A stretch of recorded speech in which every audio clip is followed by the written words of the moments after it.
So I just finished Hi-Fi Rush the other day, and I wanted to do kind of a review or talk about my experience with it, because I found that it was actually a really enjoyable game. If you don't know, Hi-Fi Rush is a fun, charming hack and slash rhythm game that was both announced and released on January 25th. Xbox held some kind of direct and showed off a bunch of the games they announced, and stealth dropped Hi-Fi Rush.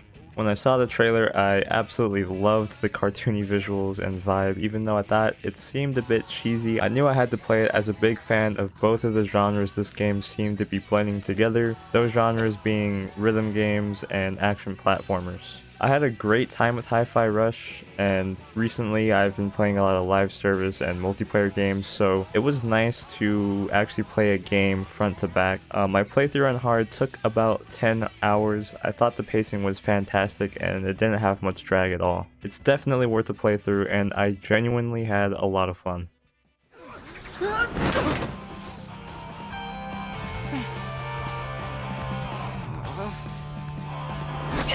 What the?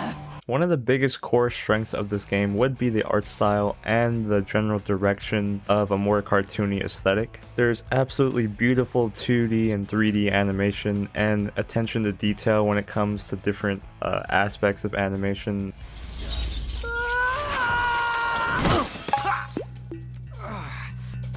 Oh, look at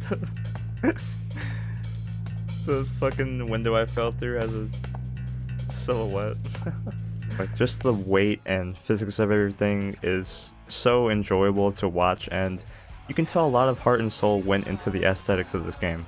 The energetic OST works really well with the gameplay, and especially how the environment is always moving with the beat, which is such an amazing detail. There were times where I would just stop and take in how active the world was around me. There's so many moving pieces, the environments are beautiful and really fun to engage with and explore. You always find little details here and there that really add into the world building, even though it's not that long of a game. The environments are busy, colorful, but still readable, which is a huge achievement. You have all these moving parts and mechanics over these levels, but it never becomes too overwhelming to traverse or take in. The art team behind this game deserve all the praise I'm sure they got, because the style is so honed in and great to look at. The animation and art style is such a flex, and you definitely have the PS2 and classic Cartoon Network vibes from the general aesthetic of the game. Great character and enemy designs, fantastic colors, environments. It's just overall it's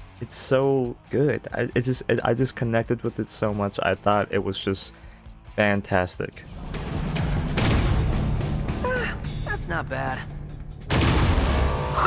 Let me know when you decide to give up. Now, the rhythm action gameplay is pretty simple to understand at the start, but as you get through to the first half of the game, you unlock more mechanics and discover new enemy types to really switch you up and keep you on your toes. You mostly play in the 4-count beat, but there's a whole bunch of combos that take into account quarter notes, half notes. You have assists that play differently into different enemies, you have air juggles, and the parry and counter system. I found it to be surprisingly engrossing and engaging, and the way the scoring system works, you always want to aim for the highest score to get unlocks quicker. They designed this in a really accessible way, because you aren't necessarily penalized for not being able to keep on the rhythm unless you're in the hardest difficulty, but you are greatly rewarded for doing so, and it feels really good to work up to an S score and know that you did an encounter really cleanly. So overall, I thought it was really fun. It was a great system to learn, and the enemies can be pretty dastardly. Most of the time, the rooms are filled up with little grunt robots who either shoot at you or swipe at you, and little drones who are also annoying. But then you also have bigger types of enemies that require you to either break down their shield with an assist, or stun them, or get their stun gauge down until you activate a parry sequence, which is essentially you copying a rhythm back and forth until you can kill them. I found these to be pretty enjoyable, and the enemy designs go kinda hard, especially the bosses. The boss cinematics and introductions are always top notch and just over the top. Sometimes they'll do this freeze frame thing, which is very Borderlands-esque. But overall, fighting and going through each of the bosses was really cool, and I never really expected what to see once I got to the end of the level.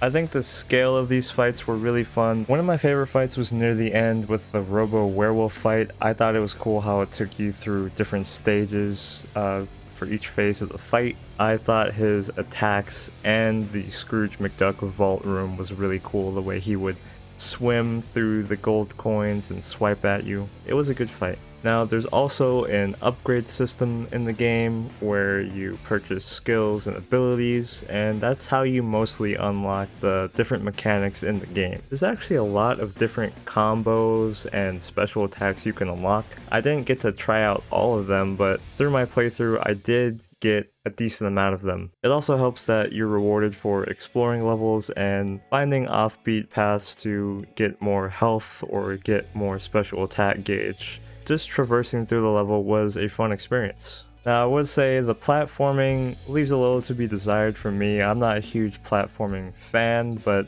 some of the platforming in the levels mostly just gets you from encounter to encounter, with sometimes you have to do some kind of timed event or solve a pretty simple puzzle. It never got too complicated, and I thought it was fine for the most part.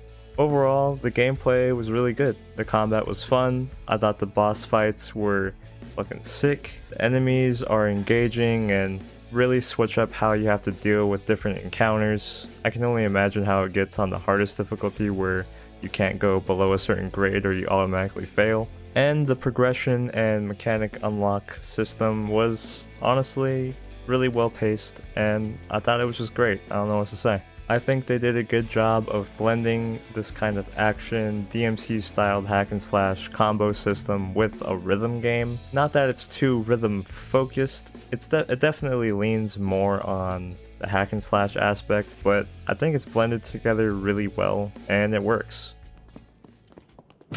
Kale took Vandalay Technologies into the next era with his vision for the future. Project Armstrong.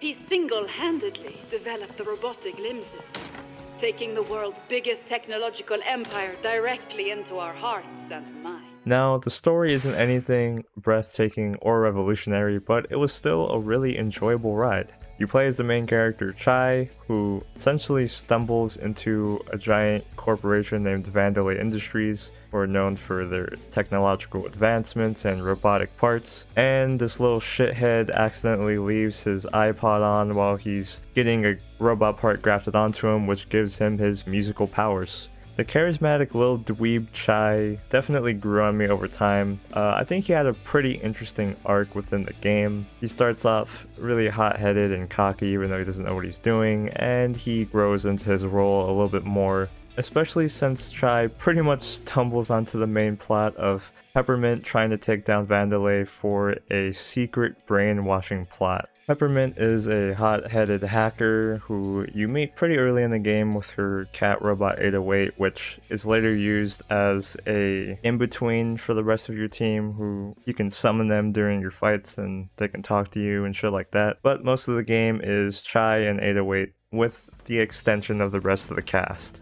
The little cat robot 808 is cute. I love whenever it walks around and makes the cowbell sound. I like it. I just like the cowbell sound. It scratches my brain stem. So later on, you meet a lot more characters who get added onto your team. You meet the worrisome brute Macaron, the funny robot Cinnamon, and Vandalay's head of security Corsica, who starts off as a villain that they're going after, but after revealing the brainwash plot to her, she ends up joining your team after a large betrayal. I think the characters in this game are fairly interesting. The story moves along at a pretty brisk pace. It's not that long of a game, so it's heartfelt and by the book, but I think it worked really well for the short time span of the game. I really didn't mind it at all, and there's actually some pretty nice moments here and there. Now that I'm looking back on it, every character goes through some kind of growth or change, which just really adds into the grand ending of them all coming together and beating the evil bad guy. I think it's really nice that they had all of their own arcs, and in between each mission, I was really looking forward to talking to each of them and just trying to get as much of the story as I could. I thought it was pretty good. It's heartwarming, charming in the best ways. I don't think it's too juvenile that I wouldn't be able to enjoy it. It did hit on some topics of family and personal reflection and goals. It was a bit fast paced, but I think they stuck the landing with this game. I enjoyed the story. I think if they ever plan to do a sequel, they could honestly do a lot with this kind of world or what else they could come up with. I would definitely look forward to a sequel if they ever did it, but if not, I think this game is a one and done. It's a very fun experience.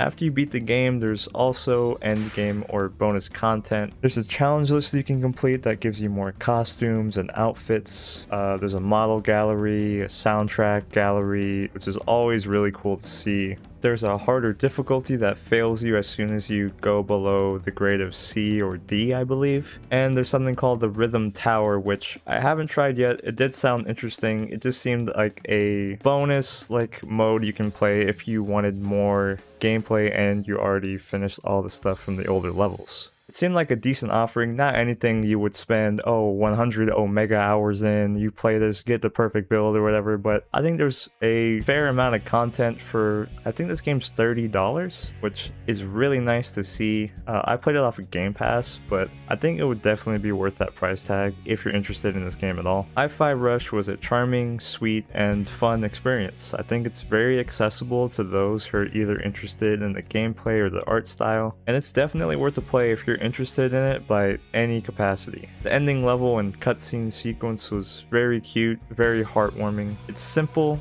it's fun. I always love shorter paced games that aren't so grand or aren't so, trying to suck up all of your attention for the next 4 years. I have a space in my brain for those kind of games, and I have a space in my brain for short, fun experiences, and I'm glad I played this game because it was a real heartwarmer. If you like this video, if you like me talking, subscribe, like the video, leave a comment, do whatever the fuck. Yeah, I'm gonna peace out. Thanks for watching my video. Have a great day.